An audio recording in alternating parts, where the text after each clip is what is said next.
Ooh, it's loud.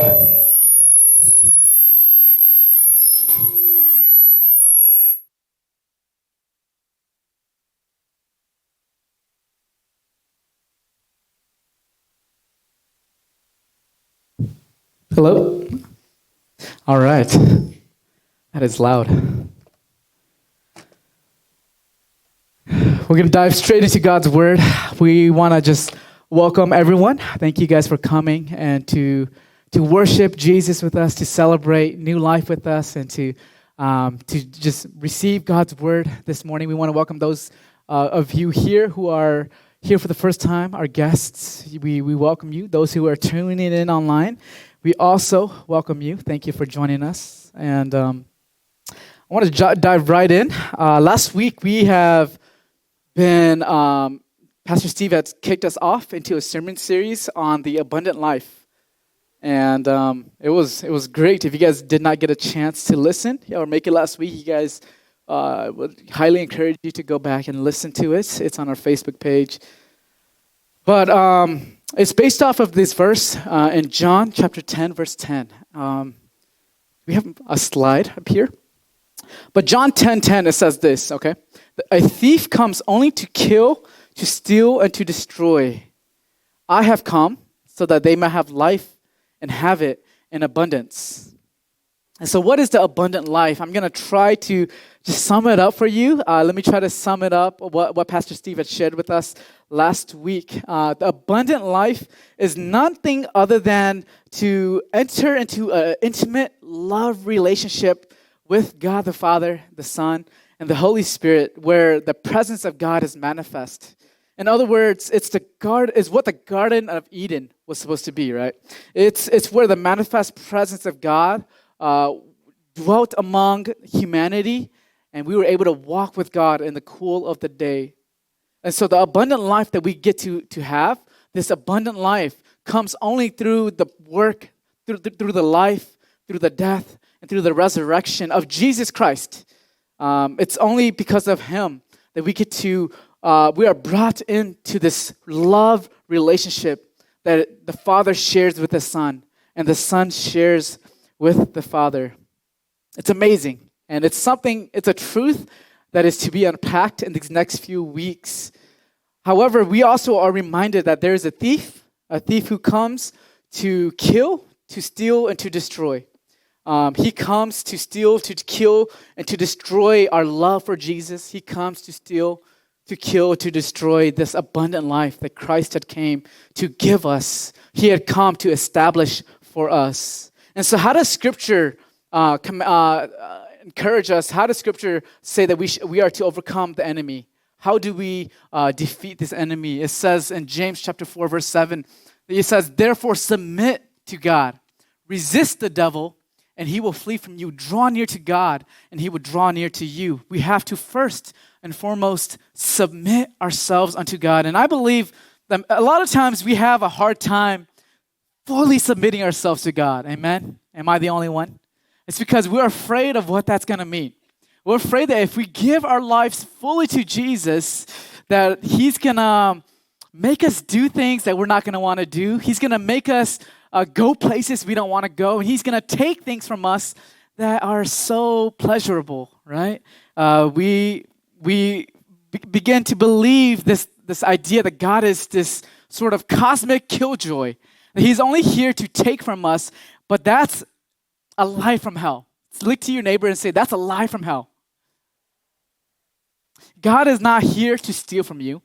The enemy, Satan, the serpent in the Garden of Eden, he's the one who is here to steal, to kill, and to destroy. And he's here to put that onto God, to cause you to doubt and to believe that God is here to withhold from you. And if God is withholding something from you, then He is withholding all things from you. And that's the lie that the enemy is trying to deceive you and I today. And so that's exactly the lie that Adam and Eve, they ended up believing in. And they ate from the fruit. They took the forbidden fruit and they ate from it. And that's when sin entered into the world. They chose not to trust in God, but they chose to trust in their own eyes, to trust in their own stomachs. And so this these past 2 weeks, as I've been praying for a word, God gave me a passage from Joshua chapter 7 about a life of a man named Achan who also chose to trust not in God, but he chose to trust in himself. He chose to trust in his own eyes, his own heart, his own stomach, and that led to his demise. And so from this passage, I want to give you the main point of my message. And so if you guys check out after this, at least you get this point, okay? The main point of the message is although Jesus speaks of this abundant life, this life where we are to have an abundance of things, where we are to have the manifest presence of God among us, in our midst, why is it that there's such a disconnect between the life we are living now and this abundant life that Jesus came to give? In other words, what is keeping us from experiencing this abundant life? And this is why I want to take us into the Word of God. There's an old song that expresses this overarching theme of this passage that we're actually going to be looking at. And it goes like this. This old song is called "Turn Your Eyes Upon Jesus." Would you guys stand up and can we read this together? Yeah? Oh, you guys, yeah, just stand up. Yeah, that's great. All right, let's read this together. Turn your eyes upon Jesus. Look full in his wonderful face. And the things of earth will grow strangely dim in the light of his glory and grace. You guys can sit down. All right. Just to wake you guys up. Turn your eyes upon Jesus. Look full in his wonderful face. And then the things of earth will grow strangely dim in the light of his glory and of his grace. You see, this is true, but the opposite is also true. If the things of this earth is full of glory and grace, you have not truly seen the face of Jesus. And that's just the reality of it. No one encounters the presence of God and leaves the same way they had before they had encountered him. There is no way you can possibly meet the King of Kings and to have him be the king of your heart and go home indifferent, go home complacent, go home unchanged. In other words, if we have truly encountered the presence of God, the love of God, then we would inevitably be smitten by him. But if all you've ever known is religion, if all you've ever known is rules, if all you've ever known is what I can do, what I can't do, how far can I go before I fall into sin, how much of this can I indulge in before it becomes sin to me, then the things of earth will begin to grow more and more glorious. And our gaze we would begin to fix our eyes on the things of this world. We would begin to fix our eyes on ourselves. And so if you guys have your Bibles, would you guys please turn with me to Joshua chapter 7. We're going to be in Joshua chapter 7. If you don't have your Bibles, that's okay. We do have the passages up here. And would you guys follow along as we read the Word of God together? The Word of God says this, starting in verse 16. Joshua got up early the next morning. He had Israel come forth tribe by tribe, and the tribe of Judah was selected. He had the clans of Judah come forth, and the Zerahite clan was selected. And he had the Zerahite clan come forward by the heads of the families, and Zabdi was selected. He then had Zabdi's family come forward, man by man, and Achan, son of Carmi, son of Zabdi, son of Zerah, son of the tribe of Judah, was selected.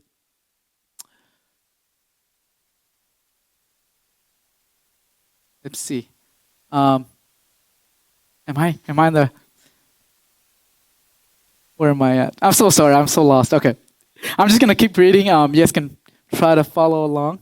Okay. So Joshua said to Achan, "My son, give glory to the Lord, the God of Israel, and make a confession to him. I urge you, tell me what you have done. Don't hide anything from me."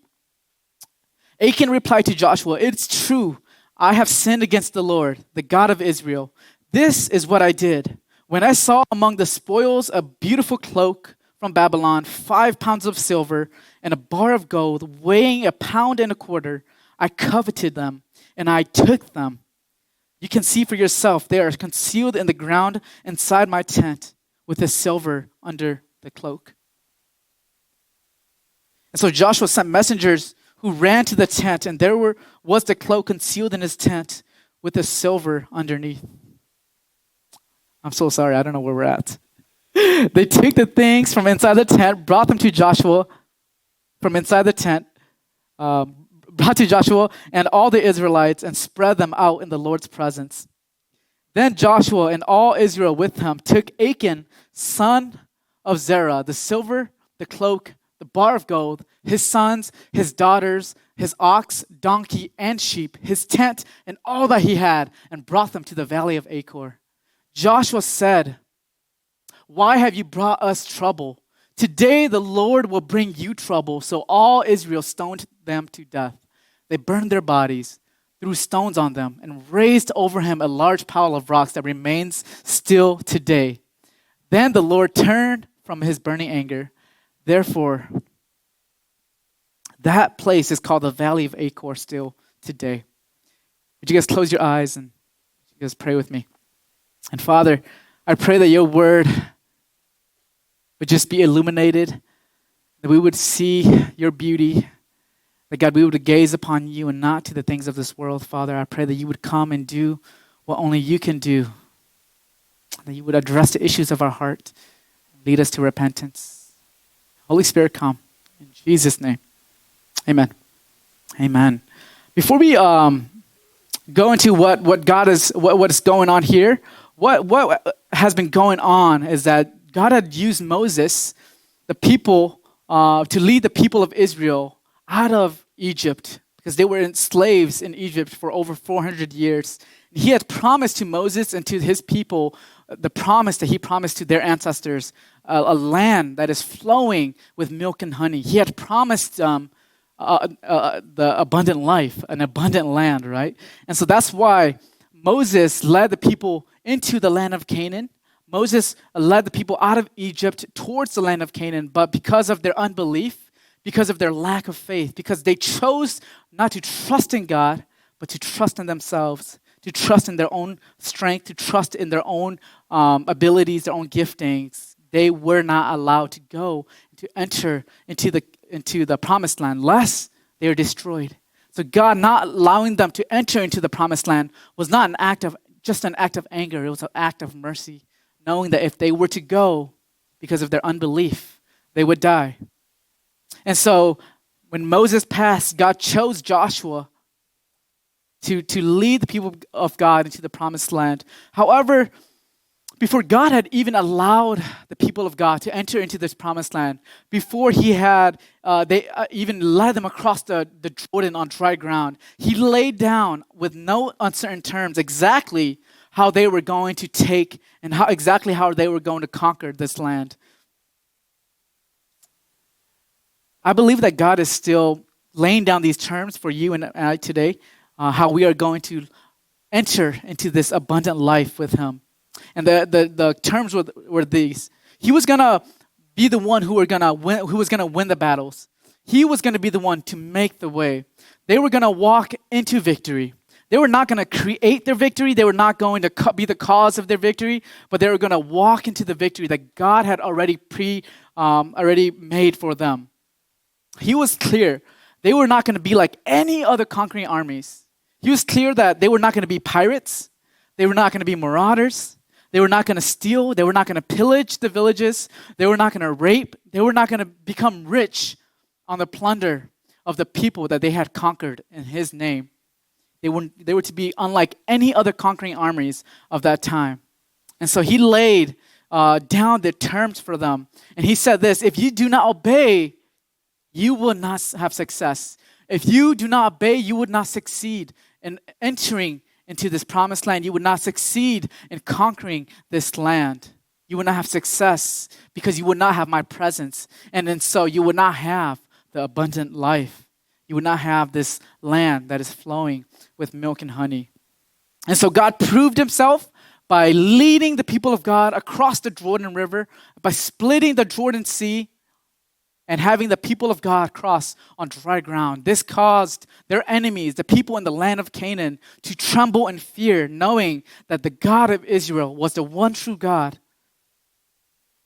And God demonstrated his presence and his power by allowing the people of God to march around Jericho 7 times. And after the 7th time, they blew trumpets and the walls of Jericho, they came tumbling down. And God proved himself. He proved that if they are seeking him, if they are submitting themselves to him, he's going to do his part as long as they are faithful in doing their part. You see, God was not just going to lead the people of God into the promised land. God was actually wanting to use and to empower his people to co-labor with him and to create and to establish and to redeem the Garden of Eden, to restore the things that into the way that it was supposed to be. He was trying to, what he wanted to use ordinary people to do extraordinary things. He wanted to use in his promised land, in his kingdom, in this abundant life, he wanted to use the weak in order to shame the strong. He wanted to be the one to give them victory. They were not going to do it by their power or by their might, but by the Spirit of God that goes before them. And so there's something that's very important to notice that Joshua did. At the end of chapter 5, we see that Joshua had gone and spoken with the angel of the Lord. At the end of Joshua chapter 5, before he went and conquered Jericho, before he went against Jericho, he worshiped God and he sought wisdom from God. And that's why God gave him victory. However, after defeating Jericho, after just seeing God give the nation of Jericho into the hands of God's people, they became prideful, right? They became self-sufficient. And after seeing that they had been able to defeat this mighty army of Jericho, remember that these people were not warriors. These people for hundreds of years, they were slaves. And then for hundreds of years, they were just wanderers. They were stone makers. They were just workers out of the ground. They did not have any combat training. And yet they saw that they were able to overcome what was impossible. But because of their pride, they began to go into the nearby villages. They began to go to the nearby nations, trying to conquer them on their own. And so they go against this nation called Ai, and seeing that it was so small in comparison to Jericho, Joshua and his men decided they weren't just gonna send the whole army. They were just gonna send about 2,000 to 3,000 people.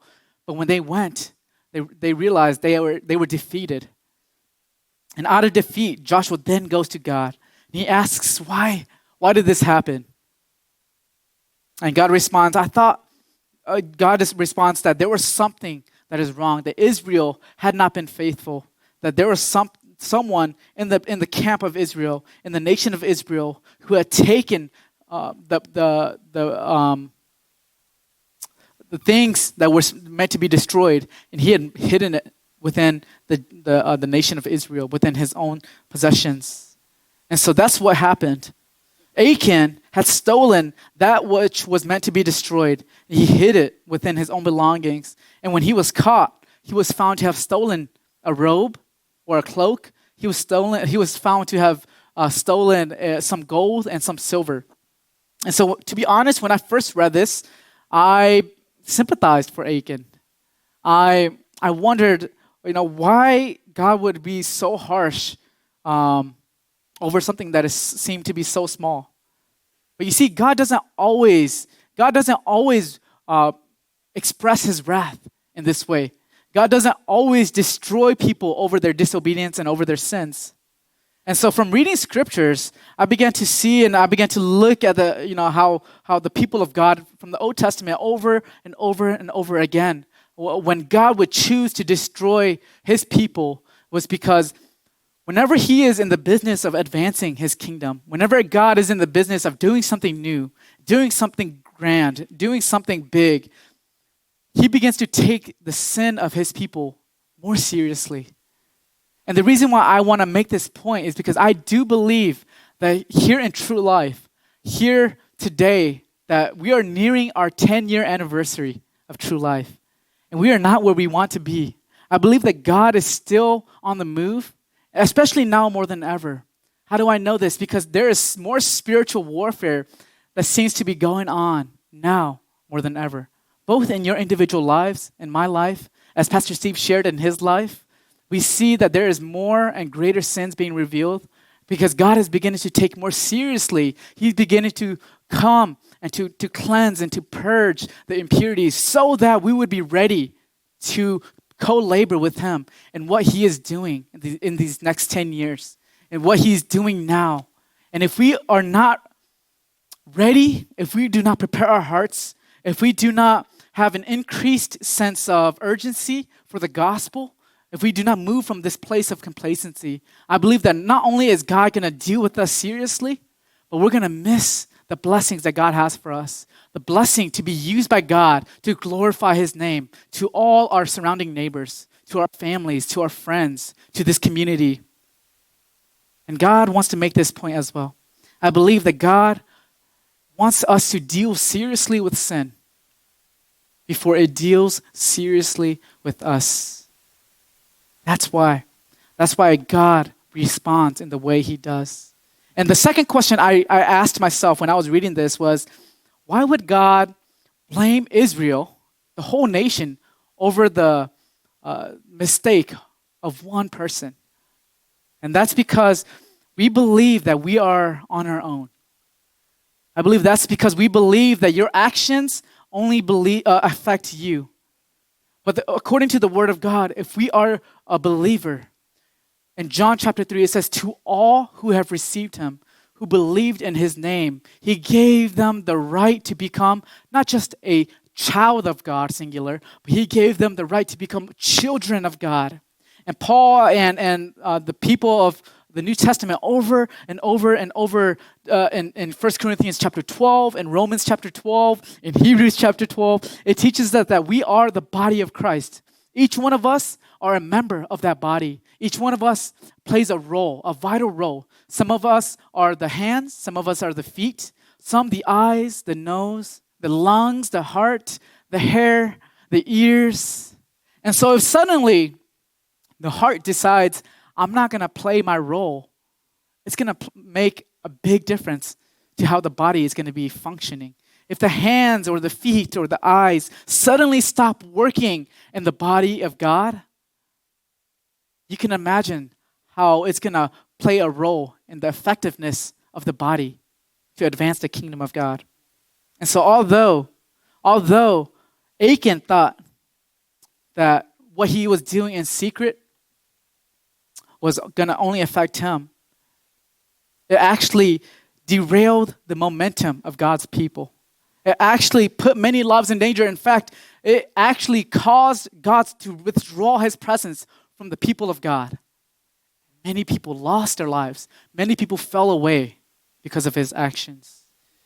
You think that what you do in secret doesn't affect us. It absolutely does.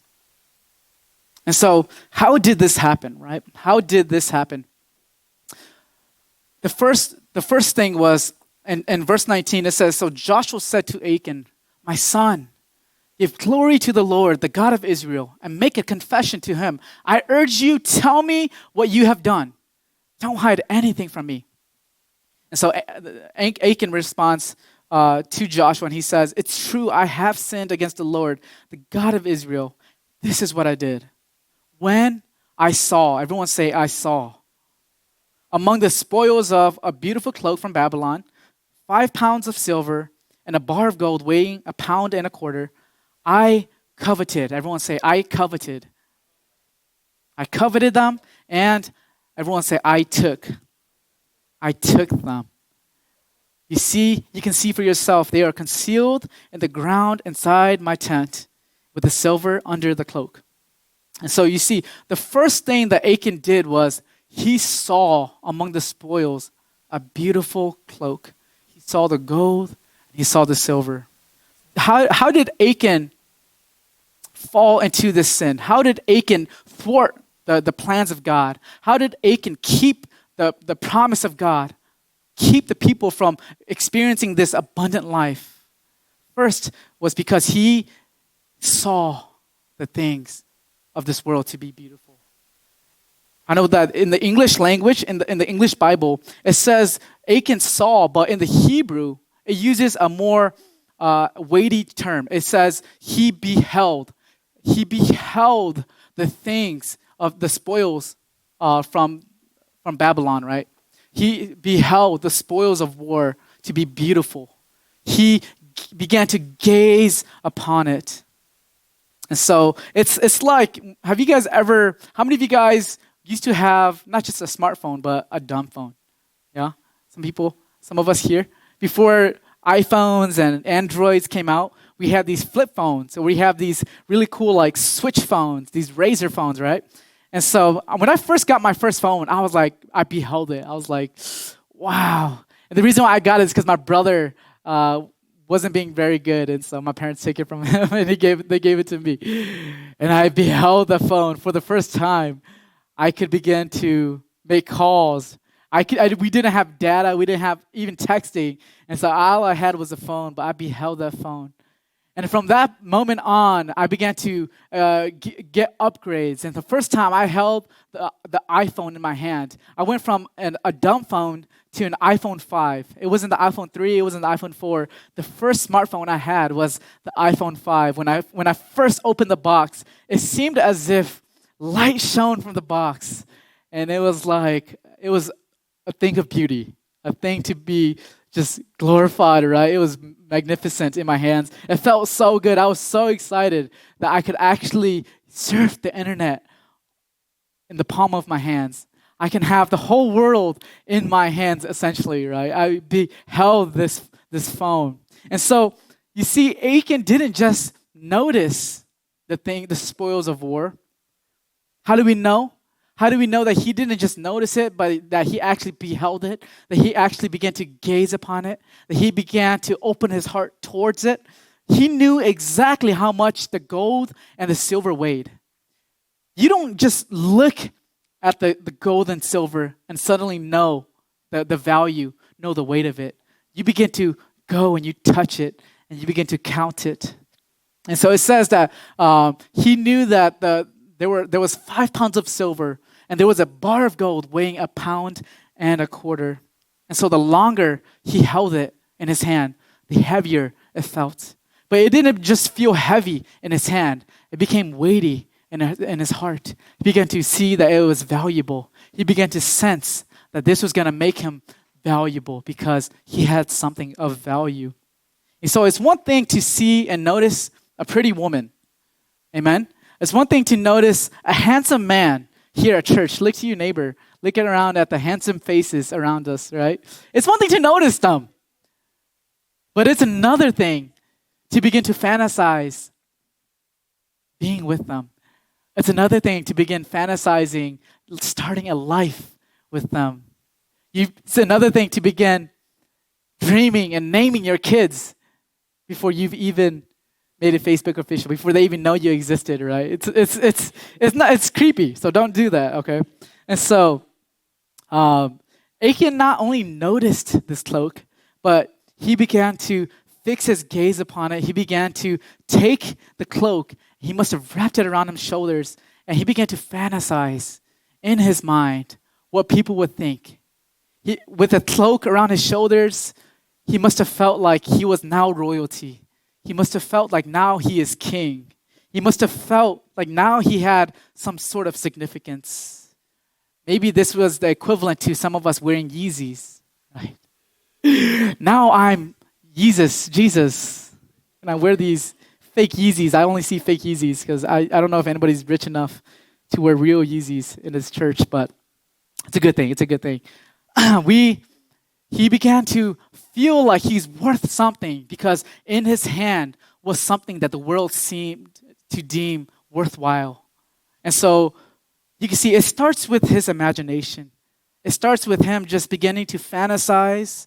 It starts with him beginning to just dream these dreams of how people are going to view him, how people are going to honor him, how people are going to respect him now that he has these possessions, now that he has this status, now that he has this title, how people are going to now love him and deem him worthwhile. It ultimately is an identity issue. Ultimately, it comes back down to him addressing the issues of his identity. The truth is that we began to act compulsively in order to essentially numb and to dull the sense within our mind, within the back of our minds, that's rooted in our heart where we feel like we are not worth much, when we feel like we're unloved, when we feel like nobody accepts us, especially the people that we wanted from the most. They don't show us affections. They don't give us their approval. We turn to other people. We turn to other substances. We turn to our hobbies. We turn to ourselves in order to try to distract ourselves, to tune out these insecurities, to dull the pain of feeling insignificant, of feeling like we're not worth anything. That's why we get addicted to things. That's why we begin to act compulsively towards things. You see, it's not a sin to see that something is beautiful. It is a sin to begin to gaze at these things. It becomes a sin when you allow it to linger and you begin to fantasize. And when the longer you allow it to linger and to fantasize about it, you begin to desire it. And that desire grows and grows until it becomes something that you begin to adore. You begin to crave it. And eventually, you begin to worship it. And so when Achan saw it, when he allowed it to linger, when he began to count and he began to try on the cloak, it says that he began to covet. He began to desire. In other words, he saw that something was worth adoring, and he wanted it for himself. He wanted what did not belong to him for himself. So he began to worship it. We will always inevitably worship that which we fix our gaze upon. We will steer what we stare at. We will steer towards the direction that we stare at. That's inevitable. And so we begin to crave it. It becomes something where, just like hunger, when your stomach begins to growl, we would do whatever it takes to put food in our stomachs. Even if that's junk food, we'll do whatever it takes. And so he looked at it. He began to covet it. He begins to worship it, desire it, and he eventually took it for himself. He took it for themselves. But the truth is this: Achan didn't only take the spoils of war. It wasn't that Achan took the spoil of war. It was that the spoils of war took a hold of Achan. Achan no longer was able to he no longer remembered how God had led Achan and his family and his people across the Jordan on dry ground. He was no longer able to remember how God caused the walls of Jericho to come tumbling down. All he could see was the glory of these things that he had in his hand. All he could feel was the cloak that was around his shoulders. All he could remember was what it felt like to have silver, to have gold in his hand. And so that was the fact. The point is this, that Achan's heart was inevitably captivated by the spoils of war. This is how Augustine describes sin to be. Augustine describes this effect of sin as this: your heart, when it is infected by sin, it becomes a disordered affection. And so your heart, when sin enters and infects it, it gives you a twisted amount of cravings. It twists the desires of your heart. And so the things that are good, the things that you want becomes, it no longer just remains things that you and I, we want, but it becomes things that you and I can no longer live without. Anything in your life that is good, when you begin to crave it as an ultimate thing, that is what sin looks like. And so Achan, what he simply had was, Achan had a disordered affection. He had cravings for the things which this world couldn't satisfy. And so, in other words, Pascal puts it this way: there is a God-shaped vacuum in the heart of each man, which cannot be satisfied by any created thing, but only by God, the Creator, made known through Jesus Christ. This was the mathematician. And he says, we all have a God-shaped hole in our hearts. Look to your neighbor and say, you have a God-shaped hole in your heart. All right. Look to your other neighbor who you don't like as much and say, you have a God-shaped hole in your heart. All right.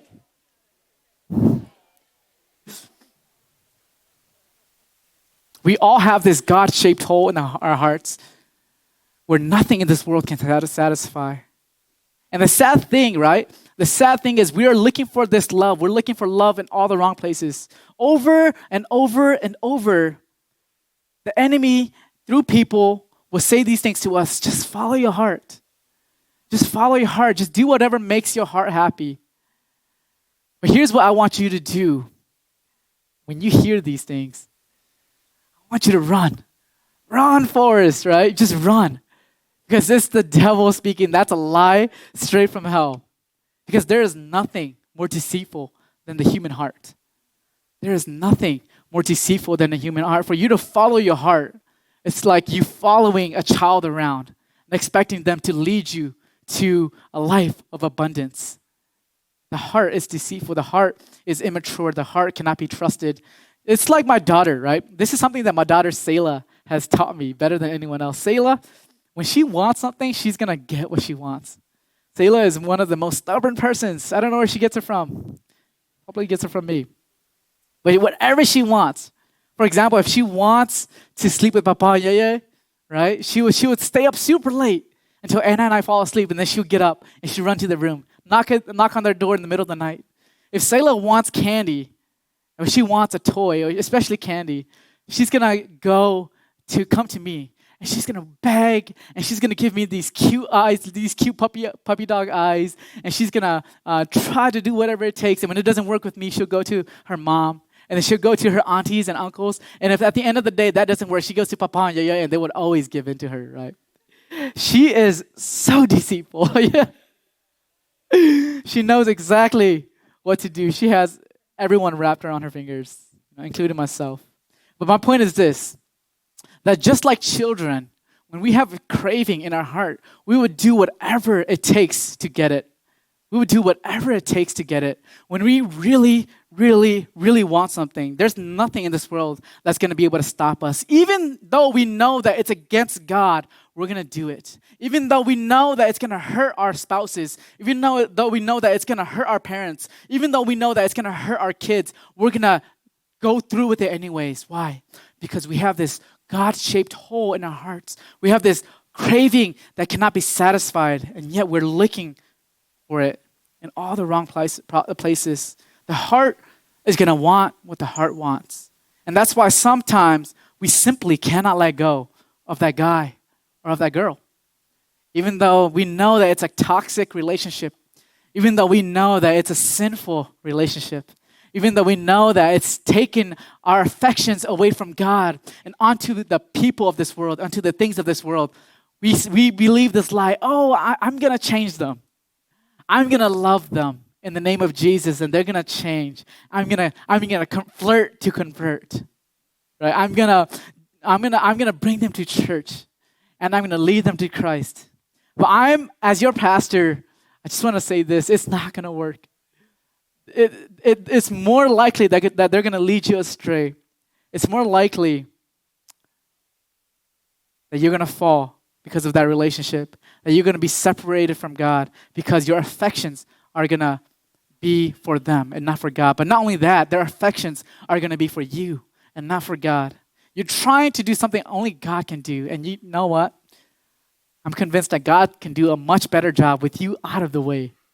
Amen? Amen. Something I have to confess is I get so happy. As a youth pastor, I get so happy when our young folks break up with their boyfriends or with their girlfriends. I get so excited. Not because I'm like the Grinch and I want everybody to be single and unhappy, right? It's because I don't want them to choose the lesser portion. Because I don't want their heart to be taken away by the things of this world. I want their heart to be captivated by God. It's because I don't want them to lose focus on what is the greatest treasure in their life. I want them to find Jesus, to find the kingdom of God, to be their ultimate treasure. Because when Jesus is your ultimate treasure, even though he takes everything from this world, everything in this world away from you, your treasure remains. Amen? If Jesus is your treasure, even though God can take everything in this world away, you still have your treasure because your treasure is found in Jesus. And that's why Jesus says, wherever your treasure is, there your heart will be also. Some of us, we're finding our treasures in their phones. That's why we say, we love you, Jesus. We'll go to the ends of the earth for you, but we won't put down our phones. We won't stop scrolling. We won't stop playing video games. We won't stop the hobby. Not that these things are bad, but these things are robbing us of our affections for God. These things are distorting our affections for God. That's why some of us, we feel the need to control our spouse, to control our parents, to control our children. Because we are finding our treasure in them. We're trying to live vicariously through our children. That's why they have to have straight A's. No B's, no C's. C's means don't come home, right? Can't eat. D's mean don't come home, right? It's because our treasure are still found in the things of this world. Our treasure is still found in the number of likes we have on our Facebook posts. Our treasure is still in our status, in our possessions, in our success. And we begin to wonder, why is it that our life does not align with what Jesus has called us for? Why is it that we're not living in the abundant life? Why is it that we don't have the abundant life? It's because Jesus doesn't just want a part of you. Jesus wants your whole heart. Jesus doesn't just want you a half heart. Jesus would rather you be hot or cold than to give a lukewarm affection towards him. He wants not just to be a Lord of part of your life. He wants to be the Lord of all of your life. And he is either Lord of all or he is Lord of none. And that's why we cannot just repent from things that we have been caught doing. We cannot just repent because we've been caught. The truth is that very few people actually come to true repentance when they are caught. Very few people actually come to true repentance when they're caught because their heart still desires these things. But until you come to the end of yourself, until you're willing to give it all away, until you're willing to realize that there's nothing left to prove, there's nothing left to lose, you would never have the abundant life. You would never be filled with the presence of God. You would never be filled with the Spirit of God. That has been true of my life over and over and over again. I've tried looking. I've tried being a better Christian. I've tried being a super Christian. I've tried memorizing scripture. I've tried being busy with ministry. And at the end of the day, I realize I'm just trying to get by. I'm just trying to survive. I'm dried. I'm burnt out. I'm not living the abundant life. I'm praying and nothing's being done. I'm praying as if I'm praying to the wall because I have no faith. I have no confidence that God hears me. There is no abundant life. I didn't believe that God could use me. And that was the difference between King Saul and King David. King Saul, when he committed sin, when he disobeyed God, in a very similar way that Achan did, rather than repenting when he was confronted, he made excuses. He began to blame. He began to use logic and reason to try to justify why he did what he did. He was only sorry for what he was caught for. He was never truly repentant in his heart. And on the other hand, David, when he was caught, when he was exposed in committing sin with Bathsheba and murdering her husband Uriah, in 2 Samuel chapter 12, we see that David falls on his knees. He falls on his face in repentance. He writes Psalm 51. He pleads, he repents, he tears his clothes, and he begins to admit his wrongs. He begins to take ownership of these things. You know, when I read scripture, I can sympathize with Achan. When I read scripture, I sympathize with King Saul. When I read scripture, I seem to be able to sympathize with these people because I know what it's like to have things hidden away. I know what it's like to be caught doing something and then justifying my reason for being angry, justifying my reason for saying the things that I say, doing the things that I do. I know what it's like to have disordered affections. You know, just last week, I wasn't sure if I was going to share this, but just last week, after our weekly pastoral meeting, I had asked Pastor Steve to just go to Waffle House with me, and I began to confess and just share how my wife and I, we got in an argument over something so small. Because because I was angry, because I was so prideful, I was saying things I shouldn't have said. I raised my voice, raised my tone in a way that was not loving. And it just hurt her. It devastated our marriage. For 2 days, we had a hard time communicating because of my pride, my ego, and I had to confess to Pastor Steve. I had to get it off my chest. I had to repent because I knew that the presence of God was not with me.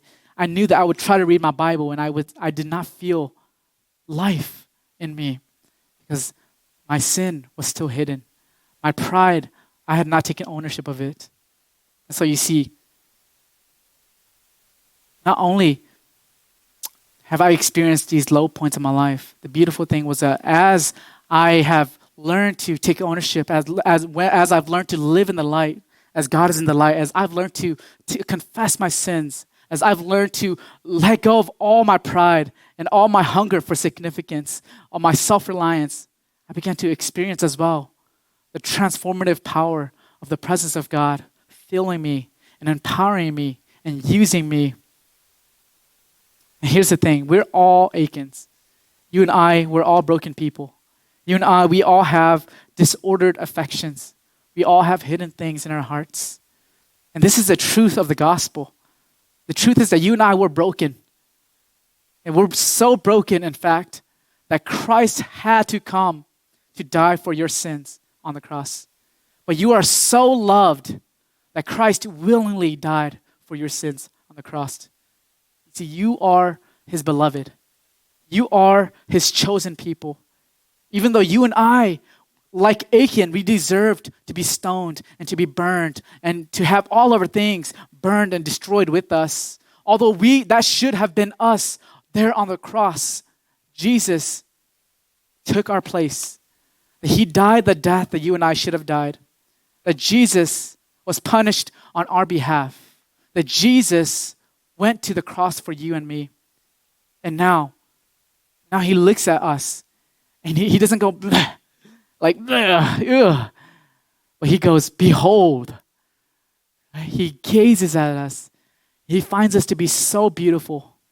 He gazes at us, and the one who is most valuable deems us to be valuable. He is crazy about you. He is infatuated with you. He has so much affections towards you. He is so attracted towards you. And so how do we change these disordered cravings? First, we got to start uncovering the things that we have hidden in our tents. What is it that we are hiding? 1 John chapter 1, verse 9, it says, if we confess our sins, he is just. Why is he just? Because Jesus had paid the penalty of sin on the cross. God would not make us pay the same penalty, the same payment that Jesus had already paid for us on the cross. So he is just. He would not make us pay for the same sin twice. If we confess our sins, he is just and he is faithful. He is willing to forgive us of our sins, to cleanse us from all unrighteousness. Right now is your invitation to live in the light as God is in the light, for you to come and bring everything unto the Lord. No more secrets, no more hiding.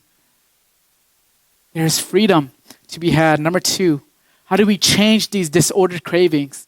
We have to stop. We have to begin to ask ourselves, what are we gazing at? What are we fixing our eyes on? Is it on ourselves? Is it on our outward appearance? Is it on those who are able to preach and teach well for me? Is it on those who are able to be used by God? Are we fixing our eyes on the things of this world? When you're alone in your room, when you're bored at home, when there's nothing to do, what do you fix your eyes on? If it's on your social media account, that's your God. If it's on pornography, that's your God. If it's on hobbies and video game, that's your God. I know it's harsh, but this is the word of God. And what does God want us to do? What is the only response he calls for us to do? No longer fix our eyes on the things of this world, but begin to fix our gaze upon Jesus. Fix your eyes on Jesus, who is the author and the perfecter of our faith. Amen? And because if there is anything else that is more captivating, if there is anything else in our life that is more beautiful, if there's anything else in our life that matters more, it means that you and I, we have missed what Jesus wants to give us. You and I, maybe we've never met the real Jesus. Maybe you and I, we've never understood what it means to be filled with the presence of the living God, to be met by the living God, Jesus Christ. How can we leave the cloak where we found it? How can we leave the gold and silver where we found it? It's because we have a cloak, a royal cloak. It's because we have found something in someone of way more value. That's in Jesus Christ alone. Amen? And finally, how do we overcome this disordered affection? Ask yourself this question. What are we waiting for? Some of us were like, yeah, that's good. I should confess my sins. That's good. I should start fixing my eyes in the Word of God. I should start abiding. I should start praying. I should start seeking the face of Jesus rather than seeking the approval of man. I should start seeking the approval of God. But you're like, maybe I'll do it tomorrow. Today I'm going to continue to Netflix and chill. Today I'm going to continue to do what my heart wants. I'm going to do what makes me happy. And here's the truth. The final word is this. We cannot inherit the abundant life. We cannot enter into the promised land. We cannot receive and inherit the kingdom of God, the kingdom of heaven. We cannot inherit eternal life if we are not intentional about it. You and I cannot go just living unconsciously. You and I cannot just go sleepwalking and randomly happen to come into the kingdom of God. We would never accidentally receive the Spirit of God. Luke 11 says, you must ask for the Holy Spirit. If you who are evil are willing to give good gifts to your children when they ask, how much more will your Heavenly Father give the Holy Spirit for those who ask? He wants you to ask. He wants you to long for it. He wants you to seek Him with all your heart, to seek Him in a way where everything else in comparison to knowing Jesus pales in comparison. He wants you to abide in Him. We weren't meant to just simply sleepwalk through life. You and I, we weren't just meant to survive. We were meant to thrive in this life. Amen? Amen. Jesus came so that you and I can live in abundance. Would you stand with me? There are some of us in here right now who I believe we're just surviving. We're just treading water. We don't know where the next paycheck is gonna come from. We don't know. We're living paycheck to paycheck. We don't know if we're gonna get fired tomorrow or not. We don't know if our wives or our husbands are gonna stay with us next week or not. We don't know what's gonna happen. We're just surviving. We walk dragging our feet to work. We walk into school dragging our feet to school. And we're not living this life that Jesus has come to give us. Because the enemy has come. He's blinded you to the things of this abundant life. He has blinded you by causing you to fix your eyes on things not of God. To fix your eyes not on Jesus, the author and the perfecter of our faith. But he's deceiving you. He's tricked you to cause you to fix your eyes on yourself. I want all eyes to be closed. Father, I pray that you would reveal to us the God of our heart. Father, I pray that right now you would begin to shed your light. You are the Father of lights. Would you shed your light into our hearts? Would you reveal to us what are the idols? What makes us anxious? What kills and what steals our joy? What steals our peace? What steals and what robs us of our identity? What is taken from us?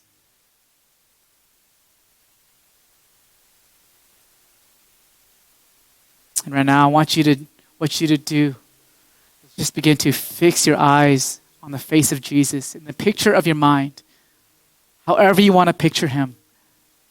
whether a white man with blonde hair and blue eyes, or an Israelite man with black hair and a black beard, or a bright light, or a father. Fix your eyes on Jesus. Father, I pray that as they are fixing their eyes on you, God, that you would begin to change their affections. God, I pray that the shame that the enemy has been bringing against your people, the accusations that he's been bringing against them, the fear of punishment that has crippled them, that has caused them to just change their behavior but not their heart. Holy Spirit, I pray that in this moment, you would allow them to confess. You will allow them to surrender and to submit themselves unto you. Father, that you will empower them to resist the devil, his lies, his schemes, his attempt to come, to kill, to steal, and to destroy. And Father, you would come and you would draw near to them as they're drawing near to you right now. That here in this moment, God, you are meeting them. Here in this moment, Father, you can change their hearts. You can create within them a clean heart, a pure heart, where they would have new desires, where they would have new affections. That God, they would have an insatiable hunger for you, for your word. Father, I pray that as they continue to go forth from this church, as they go to read your word, as they go to pray, they would begin to understand you. They would begin to hear your voice. They would begin to obey you, not out of fear of punishment, but out of a response to your love that you've already demonstrated through your Son, Jesus Christ. Father, we choose to love you. Would you breathe on us right now, this afternoon? Give us your Holy Spirit so that we can go forth and live this abundant life. But not just for ourselves, as we are being filled, as we are being brought back into this love relationship with the Father and with the Son. God, that we would overflow with love and we would begin to share this abundant life with our family, with our friends, that there would be no shame and no guilt, nothing hindering us from sharing your love. We love you, Father. We thank you. In Jesus' name we pray. Amen. Amen. Thank you for coming. We should see you guys next week.